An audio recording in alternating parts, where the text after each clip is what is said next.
ఇది చూడండి. నెక్స్ట్ మనం నేర్చుకోబోయే ఒత్తు గా ఒత్తు అండి. గా ఒత్తు ఇలా రాయాలండి. చూడండి ఇక్కడ ఈజీ అండి. మనం గా రాస్తాం కదా, అక్షరం తెలుసు కదా. ఈ తలకట్టు తీసేసి ఈ విధంగా షేప్ వస్తుందండి. ఇది ఎక్కడ రాయాలి, ఎలా రాయాలి అంటే ఇక్కడ నేను పదాలు రాశాను చూడండి. మొగ్గ, చూసారా, గా గా రాసి కింద కొంచెం చిన్న సైజులో ఈ విధంగా పెట్టాలండి. ఈ సింబల్ ఇది మొగ్గ. సిగ్గు, బుగ్గ. చూడండి మళ్ళీ మొగ్గ, సిగ్గు, బుగ్గ. చూసారా ఎలా రాస్తున్నామో గమనించారా. గా ఒత్తు ఇలా అండి, చాలా ఈజీ అండి.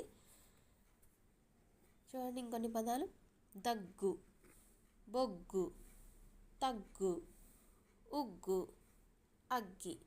చూడండి మళ్ళీ దగ్గు, బొగ్గు, తగ్గు, ఉగ్గు, అగ్గి. చూడండి మళ్ళీ చూపిస్తాను. మొగ్గ, సిగ్గు, బుగ్గ, దగ్గు, బొగ్గు, తగ్గు, ఉగ్గు, అగ్గి. ఈ విధంగా వర్డ్స్ గా పదాలతోటి, గా ఒత్తుతోటి మీరు ప్రాక్టీస్ చేస్తే కొన్ని వర్డ్స్ కూడా మీకు తెలుస్తాయి. అలా అదేవిధంగా ఈ ఒత్తు అనేది ప్రాక్టీస్ అవుతుంది. మీకు ఎలా రాయాలో తెలుస్తాయి అన్నమాట వర్డ్స్. ఓకేనా ఫ్రెండ్స్.